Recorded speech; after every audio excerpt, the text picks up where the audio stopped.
சமூக அச்சுறுத்தல் நிகழ்ந்துட்டு வருது தொடர்ந்து அடுத்தடுத்த நாட்கள்ல. எப்படி இது முதல்ல வந்துட்டு ஒரு குழு சண்டை அப்படின்னு சொல்லிட்டு சொன்னாங்க. அந்த கன்க்ளூஷனுக்கு எப்படி போலீஸ் வந்துச்சு சொல்லுங்க. போதைப் பொருள் புழக்கத்தில் ஈடுபட்டவங்க அந்த பொருளை விற்கிறவன் வாங்குறவன் எல்லாத்த பத்திய டீட்டெயில் அவன் கொடுத்துட்டான்.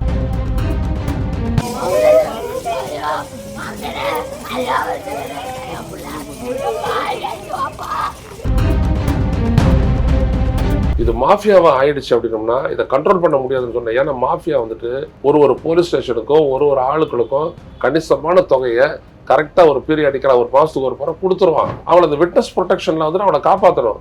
ஆனால் அதை தவறிடுச்சு போலீஸ். அந்த பையன் ரொம்ப நாளா இதை பத்தி சொல்லிட்டு இருக்கிறதா தகவல். தமிழ்நாடு அரசுக்கும் தமிழ்நாடு போலீஸுக்கும் ஒரு பெரிய சவால் வந்துருக்குது.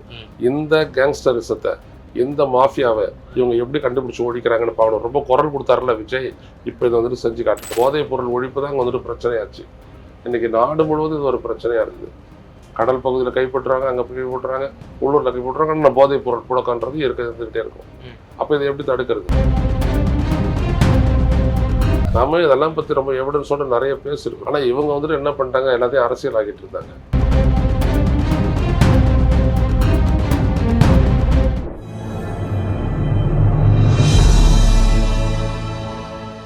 தமிழ் நியூஸ் நேர்களுக்கு வணக்கம். இன்றைய நேர்காணலில் நம்முடைய இருந்திருப்பவர் மூத்த பத்திரிகையாளர், அரசியல் திறனாய்வாளர், மரியாதைக்குரிய ஐயநாதன் அவர்கள். சார் வணக்கம். வணக்கம்.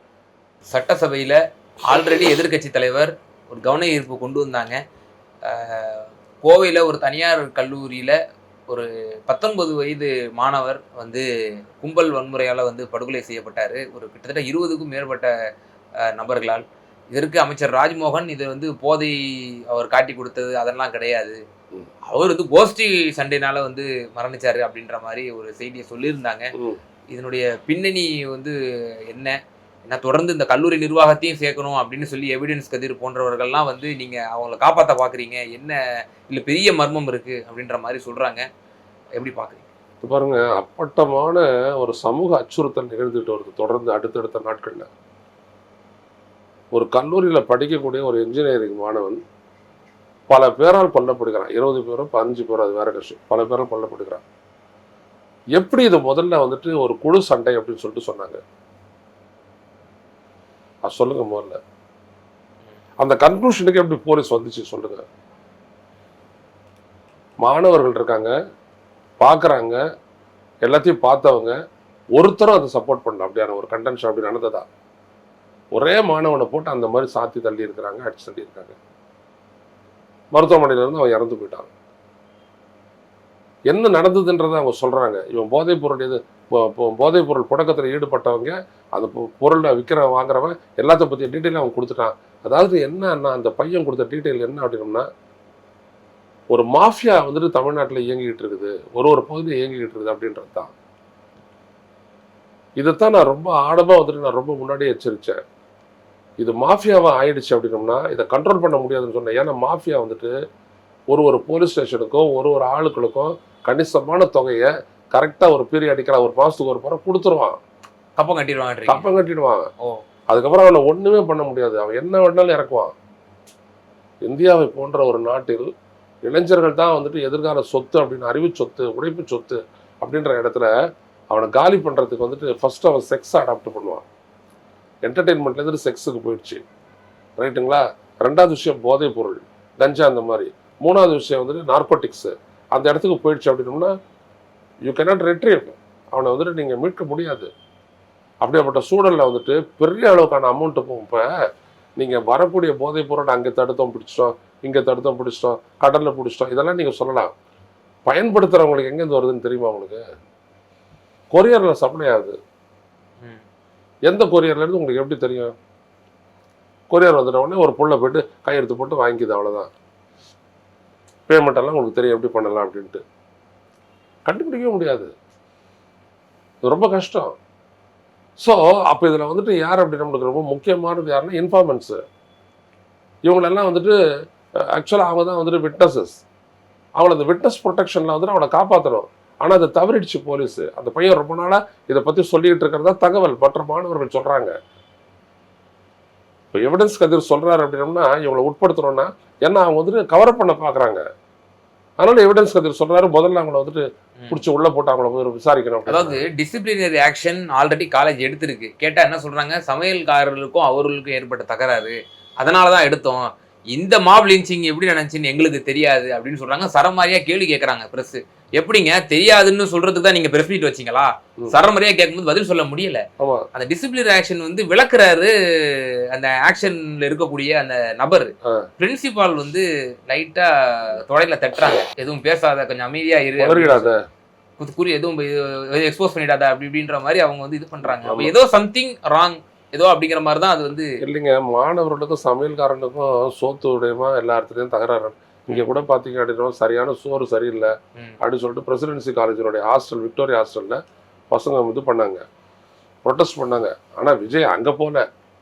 ஆனா இங்க வந்துட்டு சைதாப்பேட்டை ராஜா ஹாஸ்டலுக்கு வந்தாரு. ஏன்னா அவருக்கு வந்துட்டு தாழ்த்தப்பட்ட ஒரு ஓட்டை பிடிச்சி வச்சுக்கணும், அப்படியே ஃபுல்லா வச்சுக்கிட்டோம் அப்படின்னோம்னா திருமாவளவனை காலி பண்ணிட்டோம்னா அந்த ஓட்டு பேங்க் நம்மளுக்கு வந்துடும். ரசிக ஓட்டு பேங்க், அந்த மிடில் இன்கம் குரூப்ல இருக்கக்கூடிய முட்டாள்கள் இதெல்லாம் வச்சுக்கிட்டு நம்ம ஆட்சியில் நிரந்தரமா தங்கலான்னு ஃபார்முலால வேலை செய்யறாங்க. உள்ளபடியே போராடினவங்க பிரசிடென்சி காலேஜ் ஸ்டூடெண்ட்ஸ் தான். அதுக்கு ஒரு போல. ஸோ இப்படிதான் இருக்கிறாங்க. இப்படியாப்பட்ட ஒரு சூழல்ல வந்துட்டு நம்ம கவனிக்க வேண்டியது என்ன அப்படின்னோம்னா, இந்த மாதிரி சமையல் கட்டுகள் இருக்கிறவனுக்கும் அதாவது கிச்சனுக்கும் மாணவர்களுக்கும் இடையமான முரண் எப்போதும் இருக்கும். அது ஒன்றும் இல்லை, அது ஒரு பெரிய விஷயம் இல்லை, அது தீர்த்துடலாம். ஆனா அதுதான் ஒரு கொலைக்கே காரணம்ன்றது இல்ல. கொலைக்கு அதாவது அந்த இதுக்காக தான் நாங்க டிசிப்ளினரி ஆக்ஷன் எடுத்தோம். ஜூலை 21 அவர் வந்து டிசிப்ளினரி ஆக்ஷன்ல இருந்தாரு, சஸ்பெண்ட் செய்யப்பட்டிருந்தாரு. பிறகு எம்டி அவரும் பேரண்ட்ஸ் போய் சந்திச்சு, எனக்கு இன்டர்னல் மார்க்குக்கு நிச்சயமா இன்டர்னல் எக்ஸாம்ல நான் பங்கேற்கணும், அப்பதான் எனக்கு வந்து பாஸ் பண்ண முடியும்னு அவர் முறையிடுறாரு. அந்த கோரிக்கை நிராகரிக்கப்படுது. பிறகு அவர் வந்து எப்படி படுகொலை செய்யப்பட்டாரெல்லாம் எங்களுக்கு தெரியல அப்படின்ற மாதிரி அவங்க பூசி முழுகிறது தான் நிர்வாகத்தினுடைய இது. பட் பின்னணியில பார்க்கும்போது இவர் வந்து நீங்க சொன்னது போல காவல்துறை நிர்வாகத்திற்கும் கொண்டு போய் அவருக்கு நாலேஜை கொண்டு போயிருக்காரு. காட்டி கொடுக்கப்பட்டிருக்கிறாரா அப்படிங்கறத பெரிய மிகப்பெரிய சொல்ல வர விட்னஸ் ப்ரொடெக்ஷனையும் வந்துட்டு காலி பண்ணிடுறாங்க. இதே மாதிரிதான் வந்துட்டு திருவள்ளூர்ல நடந்திருக்கு. பச்சை பாஸ் கல்லூரி மாணவன் அதே மாதிரிதான் திருவொற்றியூர்ல நடந்திருக்குது. இன்று காலையில எதிர்கட்சி தலைவர் வந்து அறிக்கை விட்டிருக்காரு. நேற்று நடந்த சம்பவம். +2 மாணவர் திருவொற்றியூர்ல அரசு பள்ளியில படிக்கிறார். பின்னாடி எடுத்துட்டு போயிட்டு வச்சு வெட்டி போட்டுட்டு போயிருக்காங்க, படு மோசமா. அப்போ இதுதான் சொல்ல வர, இந்த கேங்ஸ்டர்ஸ் வந்துட்டு இது ஒரு மாதிரியான ஒரு பெரிய ஒரு நெட்வொர்க்காக அது வந்துட்டு வளரும். அவங்க தான் இந்த மாதிரி அதாவது காட்டி கொடுத்தான் அப்படின்னோம்னா, ஒருத்தர் 10 பேரை காட்டி கொடுத்துறான்னா அந்த நெட்வொர்க் அப்படி பிடிச்சிடலாம். ஸோ அந்த மாதிரியான ஒரு விடயம் இப்போ தமிழ்நாடு அரசுக்கும் தமிழ்நாடு போலீஸுக்கும் ஒரு பெரிய சவால் வந்துருக்குது. இந்த கேங்ஸ்டரிசத்தை, இந்த மாஃபியாவை இவங்க எப்படி கண்டுபிடிச்சு ஒழிக்கிறாங்கன்னு பார்க்கணும். ரொம்ப குரல் கொடுத்தாருல விஜய், இப்போ இதை வந்துட்டு செஞ்சு காட்டுட்டு பார்ப்போம். சிஸ்டம் இப்படிதான் இருக்கு, இப்போ நீ எப்படி கரெக்ட் பண்ணுவ? ஸோ இங்க இருக்குது முக்கியமானது. 3 உயிர் போயிடுச்சு, டக்கு டக்கு டக்கு டக்குன்னு 3 நாள் 3 உயிர் போயிடுச்சு. எல்லாம் படுகொலைகள், கும்பல் படுகொலை. 30 பேர் சேர்ந்து 12வது அடிச்சிருக்கிறான். யாரு 30 பேர் எப்படி ஒன்னா சேர முடியும்? யோசிச்சு பாருங்க. அப்ப அவங்களுக்கு கூட அந்த பொதுவான லிங்க் என்னது? இதெல்லாம் தான் என்ன செய்யறாங்கன்றதை பார்ப்போம். அதனாலதான் அது வந்து கவன ஈர்ப்பு தீர்மானமா கொண்டு வந்தது திமுக. உடனே வந்துட்டு சட்டசபை வந்துட்டு நாளை கூடாது, நாளை கூடாது, அதுக்கு அடுத்த நாள் கூடாது, இதோட பேசுவோம். 4 நாள் தள்ளி போடுறாரு சபாநாயகர் தள்ளி போடுறாரு. திங்கக்கிழமை போடுறது, திங்கக்கிழமை தான் பார்ப்போம் நடக்கும். சார், இதனோட அபாயம் என்ன? மாணவர்கள் வந்து இப்போ பள்ளிக்கூடத்துக்கு பேரண்ட்ஸ் அனுப்புறாங்க, ஒரு தைரியத்தில் தான் அனுப்புறாங்க, பள்ளிக்கூடம் ஒழுக்கமா இருக்கும் அப்படிங்கிற அடிப்படையில். இப்படி மாணவர்கள் அங்கே போகும்போது ஒன்று அவன் அடிமையாகக்கூடிய வாய்ப்புகள் இருக்கு, அல்லது அது தட்டி கேட்டனா இப்படி ஒரு படுகொலை செய்யக்கூடிய இன்சிடென்ட்ஸ் வந்து ஒரு தவறான ஒரு மோசமான ஒரு முன்னுதாரணங்களை ஏற்படுத்துது. இப்போ மாணவ செல்வங்கள் வரக்கூடிய காலகட்டத்தில் என்ன ஆகும் அப்படிங்கிற ஒரு இதை நான் ரொம்ப ஃபியூச்சர் பர்ஸ்பெக்டிவாக நான் சொல்லியிருக்கேன். ஒருத்தன் படிக்க போகிறான் டிகிரிக்கு, என்னன்னா அது இன்ஜினியரிங்கோ எதுவாக வேணாலும் இருக்கட்டும், வெளியில் வந்துட்ட உடனே தனக்கு ஒரு ஃபியூச்சர் இருக்குது, பிரைட்டு ஃபியூச்சர் இருக்குன்ற ஒரு நம்பிக்கை இருக்கு இல்லையா, அதுதான் அவனை முறைப்படுத்தி கொண்டு போகும். புரியுதுங்களா? அப்போ அந்த நம்பிக்கையில் படிக்கிறோம், ஆனால் என்ன ஆகுமோ ஏதாகுமோன்ற ஒரு கன்ஃபியூஷன் அவனுக்கு இருந்து, அதுவும் அவன் படித்து முடிச்சிட்ட உடனே அவனுக்கு எதுவும் வேலை கிடைக்காது போச்சு அப்படின்னோம்னா 1 வருஷம் காத்திருப்பான், 2 வருஷம் காத்திருப்பான். 3வது வருஷத்தில் அவனுக்கும் குடும்பத்துக்கும் ஒரு உரசல் வரும். அப்போ ஆட்டோமேட்டிக்காக வந்துட்டு போதைக்கு போயிடுவான். போதைக்கு போயிட்டானா அவனை மீட் பண்ண முடியாது. அந்த வீட்டுக்கும் வந்துட்டு அவன் வந்துட்டு ஒரு வேலையை உருப்படாதவன் ஆகிடுவான், பயனற்றவன் ஆகிடுவான். அதே மாதிரி படிக்கும் போதே வந்துட்டு என்ன ஆகிட போது, பெருசாக படிச்சுக்கிச்சு ஒன்றும் இல்லை, நம்மளும் ரோட்டை தான் தெரிய போகிறோன்னு நினச்சா அப்படின்னோம்னா போதை பொருளுக்கு அடிமையாகும். இப்போ நாங்கள்லாம் இருக்கும்போது என்னென்னா, எங்களுக்கெல்லாம் எப்பொழுதுமே ஃபியூச்சர் மேலே ஒரு நம்பிக்கை இருந்துச்சு. நாங்கள்லாம் வந்துட்டு கராட்டேல இருந்தோம், ஸ்போர்ட்ஸில் இருந்தோம், அத்லெட்டிக்ஸில் இருந்தோம், கிரிக்கெட் ஆடினோம், எல்லாமே நாங்கள் பண்ணோம், விளையாட்டில் நாங்கள் ஈடுபட்டோம். ஏன்னா ஃபியூச்சர் இஸ் ஹோப்ஃபுல். அந்த இடம் இன்னைக்கு இல்லை இந்தியாவில். தமிழ்நாட்டில் ஓரளவுக்கு பரவாயில்ல, வேலை வாய்ப்புகள்லாம் ஏதோ ஒரு நடக்குது. ஆனால் அது போதுமானது அல்ல. Lakhs and lakhs of graduates வெளில வந்து விடக்கூடிய ஒரு மாநிலத்தில், ஒரு நாட்டில் நீங்கள் சரியாக கண்டுபிடிக்கலாம், இப்படி தான் போவாங்க. ரெண்டாவது விஷயம், இந்த போதைப் பொருள் அப்படின்றது அவைலபிலிட்டி ஈஸியாக இருக்குதுன்னு வச்சுக்கோங்க. அப்புறம் நீங்கள் ஒன்றுமே, அதாவது மாணவர்கள் குழுவாக இருப்பாங்க, அதில் ஒன்று போயிடுச்சு அப்படின்னோம்னா மற்றவரெல்லாம் டெஸ்ட் பண்ணி மாட்டிக்கிறோம். நாங்கள் சிகரெட்டில் தான் சிக்கணும்,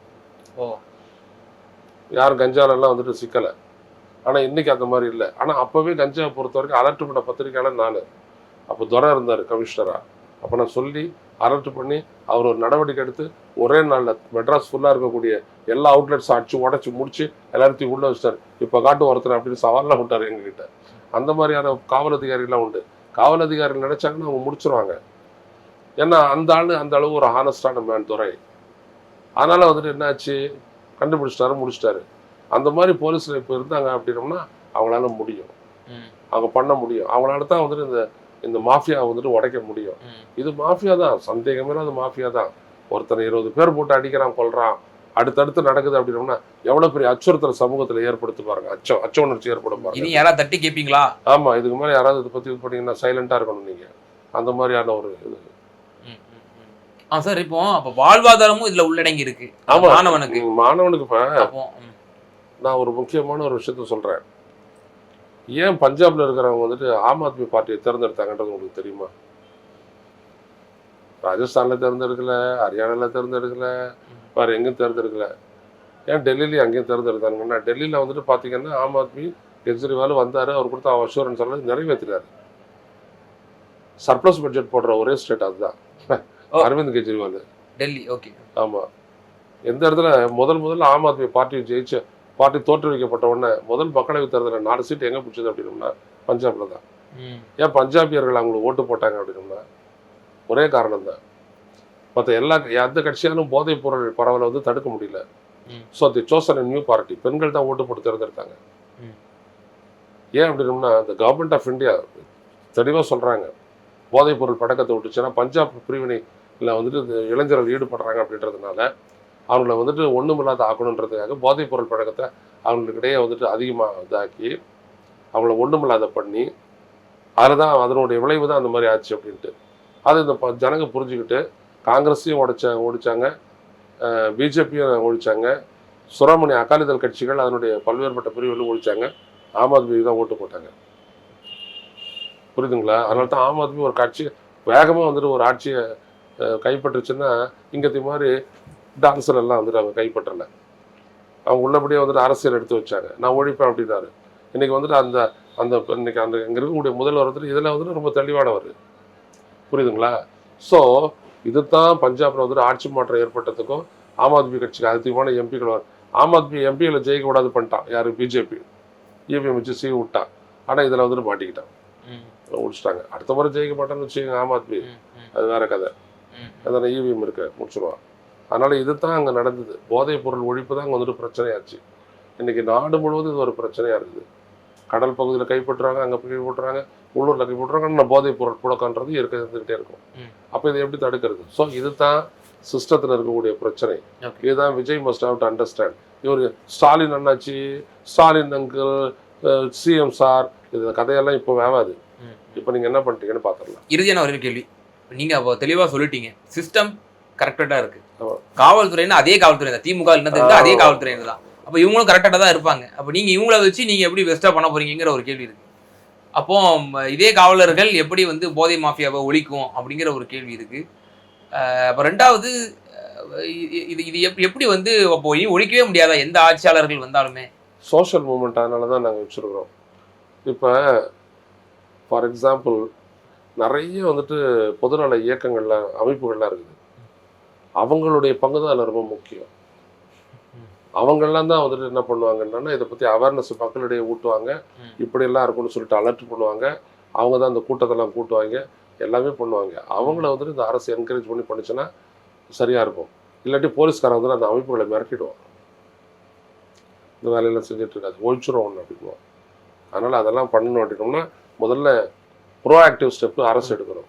எடுத்துச்சுனா தான் அது நடக்கும். ஆனா அடுத்து என்ன கேள்வி கேட்க வந்தா அப்படின்னா, இந்த கல்லூரி நிர்வாகத்தின் மீது வழக்கு பதிவு செய்யணும், அவங்களே இன்வெஸ்டிகேஷனுக்கு உள்ளாக்கணுங்கிற இதுதான் ஜனநாயக சக்தியில் எவிடன்ஸ் கதிர் போன்றவர்கள்லாம் முன்வைக்கிறாங்க. ஆமா. அது எந்த அளவுக்கு இந்த அரசு செயல்படுத்தும், அவர்களே விசாரணை வளையத்துக்கு கொண்டு இல்ல, வருவாங்க? இந்த அரசு எடுத்த உடனே முட்டு கொடுக்க போயிடுச்சு. போயிட்டாங்க. யாரும் உணர்ந்திருப்பாங்கன்னு நினைக்கிறேன் நான். பார்ப்போம், என்ன செய்யறாங்கன்னு பார்ப்போம். இதே நாள் என்னைக்கு விஜய் வந்துட்டு பிரசிடென்சி காலேஜில் வந்துட்டு உறுதிமொழி இருக்கிறாரோ அதே நாளில் தான் நடந்துச்சு. நீங்கள் கவனிக்கிறது. அப்போ ஸோ இது ரொம்ப ஆபத்தான ஒரு விஷயங்க. நாம இதெல்லாம் பற்றி ரொம்ப எவிடன்ஸோட நிறைய பேசியிருக்கிறோம். ஆனால் இவங்க வந்துட்டு என்ன பண்ணிட்டாங்க, எல்லாத்தையும் அரசியல் ஆக்கிட்டு இருந்தாங்க. அதில் வந்து வேணாதான் அது சிஸ்டத்தில் இருக்கக்கூடிய பிரச்சனையை வந்துட்டு அரசியல் பிரச்சனை ஆகிட்டிங்கனாலே சிஸ்டம் எஸ்கேப் ஆகிடும்.